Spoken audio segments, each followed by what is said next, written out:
एक गांव में एक व्यक्ति रहता था। वह बहुत ही दयालु और प्रेमी था। उसके पास उतना पर्याप्त धन तो नहीं था कि जिससे वह अपने जीवन को अच्छी तरह से जी सके, पर इतना धन था जिससे वह एक साधारण जीवन बिता सकता था। फिर भी अन्य लोगों की तरह उसके मन में भी हमेशा यह ख्याल आया करता था कि उसकी किस्मत में क्या लिखा है, उसका भविष्य कैसा होगा, क्या उसे इसी तरह से अपना जीवन बिताना होगा। ऐसे ना जाने कितने प्रश्नों के उत्तर वह हमेशा ढूंढता। कुछ दिन बीतने के बाद उसे भगवान बुद्ध के बारे में पता चला और यह भी पता पाया कि बुद्ध उसके गांव से 5 मील की दूरी पर दूसरे गांव में आने वाले हैं। उसने मन में ठान लिया कि वह बुद्ध से मिलने जरूर जाएगा और अपने सारे प्रश्नों के उत्तर लेकर ही आएगा। वह बुद्ध से मिलने चल दिया। वह लगभग 1 मील की दूरी तक चला तो रास्ते में वहाँ पर एक गांव मिला। उस गांव में एक व्यक्ति रहता था। वह बहुत ही दुखी रहता था क्योंकि उसकी बेटी बोल नहीं पाती थी। जब वह व्यक्ति उस गांव में पहुंचा तो उसे बहुत ज़ोरों से प्यास लगी।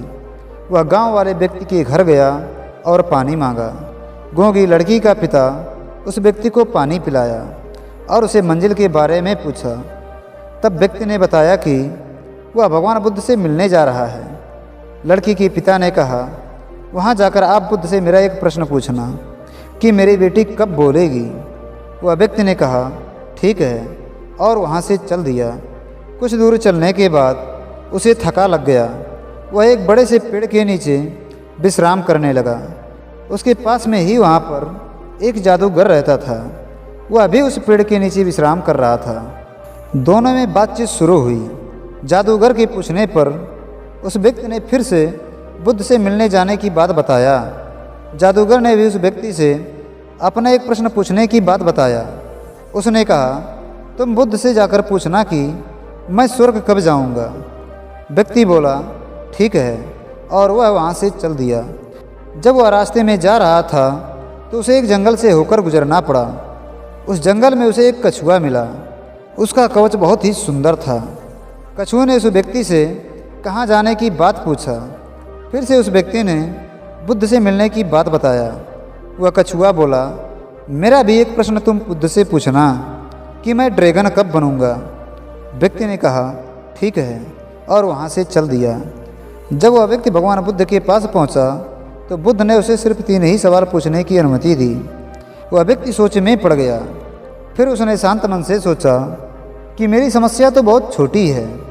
मैं तो अपना जीवन एक साधारण व्यक्ति की तरह बिता ही रहा हूँ। उन लोगों की समस्या मेरी समस्या से बड़ी है, इसलिए मैं उनका ही प्रश्न पूछ लेता हूँ। उसने बुद्ध से 3 प्रश्नों का उत्तर पूछा। तब बुद्ध ने बताया, वह लड़की तभी बोलेगी जब उसका पति उससे पहली बार मिलेगा। वह जादूगर तभी स्वर्ग जाएगा जब वह अपनी जादू की छड़ी को छोड़ देगा। और वह कछुआ तभी ड्रैगन बनेगा जब वह अपना कवच छोड़ देगा। वह व्यक्ति सिर्फ उनके ही प्रश्नों का उत्तर लेकर वापस लौट आया और कछुए से आकर बोला, तुम जब कवच छोड़ोगे तभी ड्रैगन बनोगे। वह कछुआ तुरंत अपना कवच छोड़ने लगा तो उसमें से बहुत सारे मोती बाहर निकले। वह व्यक्ति मोतियों को ले लिया और कछुआ ड्रैगन बन गया। वह व्यक्ति उस जादूगर के पास आया और कहने लगा, तुम स्वर्ग तभी जा सकते हो जब तुम अपने जादू की छड़ी को छोड़ दोगे। वह जादूगर उस जादू की छड़ी को उस व्यक्ति को दे दिया और खुद स्वर्ग चला गया। वह व्यक्ति फिर से उस गांव में आया जहां पर वह पानी पिया था। वह जैसे ही उस व्यक्ति के घर पहुंचा तो उसे देखकर वह गूंगी लड़की बोल पड़ी, अरे तुम तो वही व्यक्ति हो जिसने कल मेरे घर पर पानी पिया था। इस तरह से उस व्यक्ति को एक पत्नी भी मिल गई क्योंकि वह सबसे पहले उसी से बोली।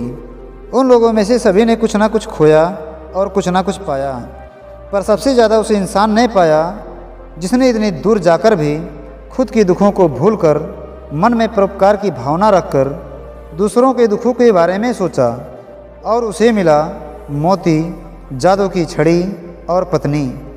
इसीलिए कहते हैं, जितना बड़ा तुम्हारा त्याग होगा उतनी ही बड़ी तुम्हें सफलता मिलेगी।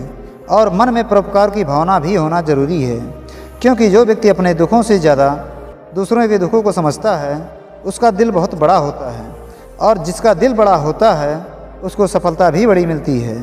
क्योंकि जो व्यक्ति दूसरों की मदद करता है उसका मदद भगवान करते हैं, और जिसका स्वयं भगवान मदद करें उसे किस चीज़ की कमी का महसूस होगा।